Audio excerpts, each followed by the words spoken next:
Again, this is a little bit more on Twitter advertising. This breaks it down a little bit more. This is for followers specifically. So if you do a campaign with Twitter where you pay per follower, it'll charge, or they'll charge $2.50 to $4 per follower, which is a lot of money. If you get 400 followers in a month, you're being charged $1,000. Our system, we're getting 300 to 400 easily, and quality, and obviously nowhere near $1,000 a month. So Twitter advertising can be good for some things, but definitely not for followers.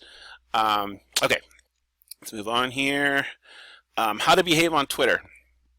This should be self-explanatory. Some people use Twitter just to advertise their business or specials. You need to connect with your followers. You need to have something that they're interested in looking at besides your advertising. If they're looking, if it's something funny, something interesting, they read your tweets daily. When you put in an ad or a coupon, they're way more interested, way more likely to use that. It's a name they already know and trust. So, like this says, 72% more likely to purchase from you, which is absolutely true. Engage your followers, engage your fans, engage your customers, and they will respond back. So. Yeah, just make sure you don't just advertise. That's definitely the wrong way to use Twitter. Share interesting, useful content. Like I said, people really want to see something that is interesting to them most of the time. They don't want to just see, advertisements. And there's a lot of things that wineries can do. People like to see tasting room videos. Show them people tasting. It's something they're not doing. Show them funny things. There's so much content.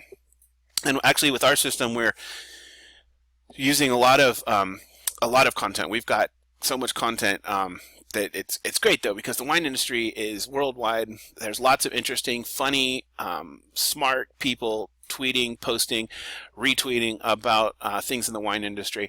It's definitely out there. You just need to go and find it. And we'll talk about that in a second. Yeah. So direct engagement. You can literally search anything and it'll come up. So if someone's looking for wine or wine Napa Valley, a group of Twitter pages will come up. The more you tweet, the more followers you have, the more likely you'll come up in one of those searches close to the top. And that's what you want. You want, just like any search engine, but this is the easiest search engine to get in the front of and get in the top of, because it's literally, build up that following, put out some good tweets, and you will get you show up in those searches. So, okay, Twitter myths. Tweet and you'll be famous. You can't just have your account and tweet. You will get followers come to your website and they will stumble upon your tweets. But for the most part, you need to engage with them. You need to actively find followers. You need to go after them, just like you would any other form of advertising. You can sell stuff on Twitter, absolutely. And the more followers you have, the easier it is to do that. And Twitter is absolutely right for any business.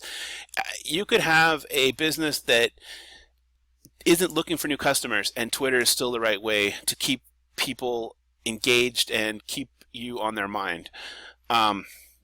You must keep personal and business separate. That's completely not true. Small wineries, they want to see what you're doing. If you have a new puppy at your farm, they want to see it. Stuff like that is really important. People want to see everything. So not just business, but personal. Tell them the more engaged you are, the more they like you as a person, the more they're going to see what you post, follow you, and read your posts. Also use pictures. A lot of these people don't use pictures in their Twitter feeds. Use pictures. Even if it's a picture of the vineyard, when you're talking about something else, at least people will stop and read it. There's something like 75% more people read posts with pictures or tweets with pictures than not. So remember that. Okay, so I'm going to show you here quickly how to follow and unfollow so you get a good amount of followers. I am going to use the Las Vegas Wine Academy. They're a new client of ours. And I love this for a couple reasons to show it as example. One, because we've had them, today is November 6th, 2015. I got this. This is a screenshot from October 28th. So on the 28th of a week and a day ago, or yeah, a week and 2 days ago, they had 16 followers. They were following 49 people and had 4 tweets. They came up with these pictures. That's a wine angel at the hotel in Las Vegas, and that is Betty White with a big glass of wine. They do not have a physical location yet. They're not planning on having any classes until the beginning of 2016. They have not done any advertising whatsoever besides this Twitter account. So everything that we have following is stuff that we've brought in. I think these 16 people were friends of theirs. They weren't actively trying to find them. They did follow 49 people, and you're going to pick up followers just from that. So now let's look where we are today. Like I said, a week and a few days later, here we are. We have 484 followers in this account. We're following 591. That's about as many as I'd like to follow. We could do a few more. And we've tweeted 68 times. So we tweet a lot. We know what works and what time of day works. And you should figure that out. You'll see that you get better responses, different times of day. We've really worked out what time zones work well, and so what we're doing with our clients is we're really trying to get out there at the right times and get the right kind of followers. Actually, you know what? This was 6 hours ago. Let's see, 7 hours ago. Let's see how many we have now. So that's 484. We'll see what we've gained. This is just gaining by the hour, this account, which is so great. It's great to see that what we're doing is correct. So we're up to 491. Okay, so to get new followers, follow people and let them follow you back. That is the key. You follow relevant people you want to have follow you. So what we can do is go to pages. So I've brought a couple up here who are actually worth following. Like this, Edwin has this page here. He's an author of a wine book, and he's got 796 followers, but it's very relevant to what this wine school is doing. So we go to his followers and see, my computer's going a little slow here, sorry about that. We've got a couple things going on at once here. So we go to his followers, and what I'm going to do is go through and actually follow anyone who looks like they might be interested in what we're doing. With this Las Vegas Wine Academy, we're trying to get people who are have something to do with wine and something to do with Las Vegas. So any of these that have something to do with wine, even if they're other businesses are great to follow because a lot of them will follow you back, but you also get to see their content.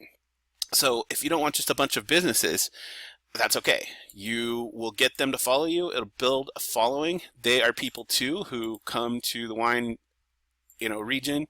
Oh, hey, that's mine. So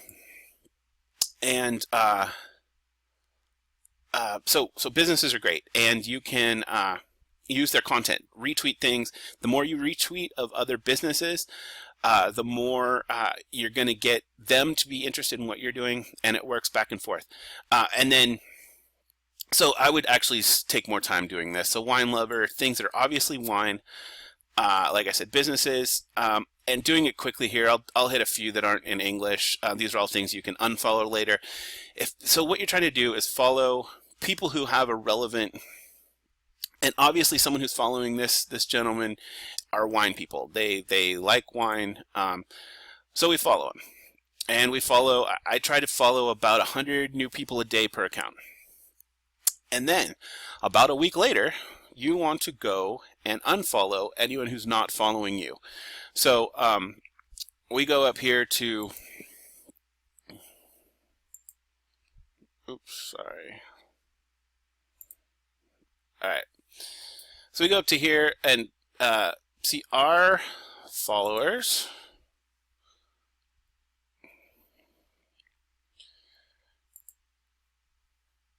So our profile, we can see, we could have gone right here too, but we'll go to our followers. So we've got 491 of them. And you can see who's following you. See, they'll say follows you. And You can follow people that are following you that you are not following. You don't need to. They're already followers. I know that sounds weird, but it's just more people to post on your page. If it was a business, I might follow them. So these are people who are following this page, and then you'll see ones that are not following you. So these are all follows you, because I clicked on the following followers. So everyone's following on that page. So who we're following. So you want to hit on who we're following, and see these people are not following us. And so if you keep track of who you follow, you could do this once a week, and you'll grow it slower that way. Follow 100 people, go back a week later, unfollow everyone. If someone hasn't followed you in a week, most likely they are not active on Twitter, and you don't care. You don't want them as a follower. You don't want them to take up that space in that follower ratio. So these are all people that are not following us back. So you just go through literally and take away people who aren't following, and then refollow another 100 people, and you will grow your Twitter following. And these are people who literally clicked on follow, and it comes on their feed, and if they don't like what you're putting out, they'll unfollow you. So, okay, I'm going to try to make this quick. I want to keep this within a half hour. Here's another one. She's got 22,000 followers, so she's a great person to follow, especially if you're a sparkling producer. That's right, your niche right there. Some of the bigger wineries who literally have people who do this for them. Visa Tui. They have a full-time person that works on Facebook and Twitter and Instagram, and they have 16.9 thousand followers. That's good. You can easily have that much or more. The way we're doing it right now, like I said, we're getting 400 a week, sometimes more. And figure that out. And there's no shortage of people. I know a lot of businesses have said, oh, won't I get to the limit of how many people want to follow me? No, there's so many people who are in the wine industry, who like the wine industry, who come and visit wine regions. Matt Belisai is a wine guy. He does Wine About It once a week. He has a huge following. He has 184,000 people. So they're out there. There are people who literally are following other wineries. I'm going to quickly open up a couple random wineries here, just see what they're doing Twitter-wise. So I'm telling you, if you don't have a Twitter button, you need to on your website. So Dutch Henry has 1,000 followers. Markham, obligatory. I'm of legal age because a 14-year-old couldn't push that button apparently. Their Twitter is here. And okay, this is a perfect example of something that you should not do. Any button on your page should take you directly to your Twitter feed. Let them follow you directly from your feed, not just what you've posted, but directly to your Twitter page. You'll see people post where that'll tweet out to other people that you've gone to their page. You don't want that. You want to go directly to your Twitter page. Okay, just some idea of what people have. And these are wineries that are well, this Calistoga Winery, well-traveled. They've been a member since August 2009 and having 1,000 members. This page that I just showed you a second ago, has almost 500. And that many eyeballs is a huge thing, and in a week we have 500 for them, where these have 1,000 over 7 years or whatever. Okay, so that is pretty much it. So follow, unfollow. We are doing a special right now. We're going to only pick up 20 wineries that we will do all of this for you. If you do this correctly, it should take you about an hour to 2 hours a day, and you will gain followers.